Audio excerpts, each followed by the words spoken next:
subok na espesyal na nalapit na pagtatapos. Ngayon, ang planong Kaya nga bago tayo matulad kay Tyrone, magkakapagod silang mangyari. o para sa itinatagong kasalanan. Ma'am, hindi ko ako papayag na malayo ulit sa akin ng anak ko. Mami?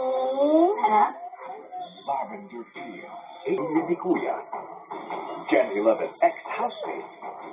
Nating alamin kung sino ang ating pinakabagong big winner.